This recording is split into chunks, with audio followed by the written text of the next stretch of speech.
So yun, good day mga partners sa We Provide. So ito po, ngayong araw na to gagawa po tayo ng video tutorial. Paano nga po ba mag-encode sa ating dashboard? Sa may mga nai-invite, paano po siya mag-encode? Paano po mag-encode, no? So unang gagawin po natin is kailangan magkaroon po tayo ng information, kopya ng information sa ating i-encode, kagaya ng pangalan, middle name, birthday, email, number, mga yan. So, yun po hinihingi po natin yung mga yon. So, given na po yon, may mga na tayo na ginagamit para makuha po yung information nila. So, pag meron na po tayong information ng ating encode, ng ating prospect, invites, login lang po tayo dito sa ating We Provide dashboard. Yung link po to. So, ginawan ko lang po siya ng shortcut. So, click lang po natin yan. So, ang link naman po is binibigay din ng ating mga upline. So, pwede rin nyo pong gamitin yon and dun po kayo mag-login. So, dito po makikita nyo username and password. So, yung username and password binibigay po ng ating mga upline na nag-encode sa atin. So, i-fill up lang po natin dyan yun. So, yun. And then, login. Yan. So, pakikita nyo po dito, magkakaroon ng ganito kasi ito yung memo galing sa opisina. So, i-close lang natin. Click nyo lang close memo. And then dito po makikita nyo, ito yung primary ID. Yan. Ito yung pangalan nung may account. So, yun po. And then, i-click nyo po yung tatlong guhit na to. Click lang natin yan. And then, punta po tayo sa genealogy. Ayan. So, sa genealogy natin, ito po yung makikita natin. So, sa cellphone po, dahil maliit po ang screen ng cellphone, so, tatlo lang po yung makikita nyo dyan. So, para makita nyo po yung iba, hindi nyo po ma-scroll yan. Not unless, ang gagawin nyo po is, i-click nyo po isa-isa. Ito, pinakadulo. I-click nyo po yung pinakadulo. Click po natin yan para bumaba. Ayun.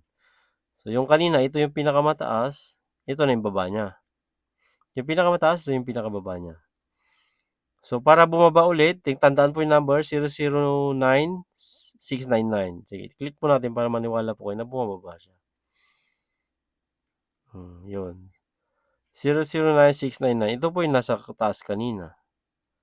Ito na yung baba niya ngayon. So, bali gusto ko, dito ko siya encode. So, gusto ko dito ko siya encode eh. So, click po natin yung new member. Ayan. So, dito po, makikita nyo yung sign up. Ayan po. So, yung activation number, pinakauna dyan is activation number. So, ito pong code na to, number na to is, binibigay ni office or ng ating coach pag na-purchase na po yung product, yung worth 7.5.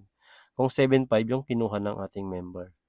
So, dito po natin lalagay yon. Huwag po kayo magkakamali kasi hindi po siya magpo-proceed pag mali yung isang number. So, i-check po natin maigi. And then, sponsor ID. Ito po yung pinakita ko kanina, yung primary ID ko kanina. Ito po yon, yung main account ko. And then, sponsor name, pangalan ko na may invite sa encode. So, yung info naman na ito, yung details ng ating encode. Kunwari, si Juan. Ang apelyido niya, De La Cruz. Yan. Middle name niya, kunwari, Garcia. Yan. So, i-fill up lang po natin yan. So, wag nyo pang pagbalik-tarin, no? Yung surname is surname. Wag nyo pang pagbalik-tarin yan. Kasi magkakaproblema po siya. So, check po natin maigi.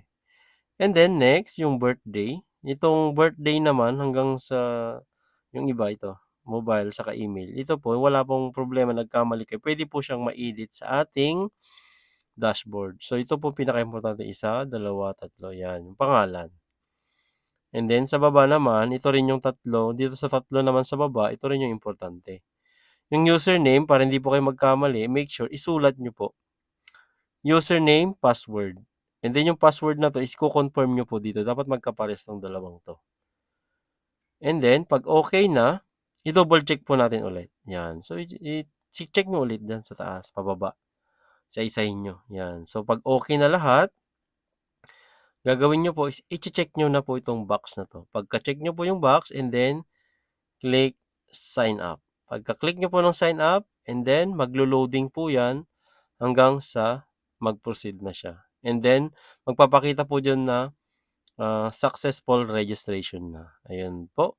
So, yun lamang po sa pag-e-encode, wala pong gano'ng kahirap. So, tandaan lang po natin at, kung hindi po natin makuha, puwede nating ulit-ulitin yung video na 'to. So, salamat and see you on the next, tutorial video. Thank you and God bless.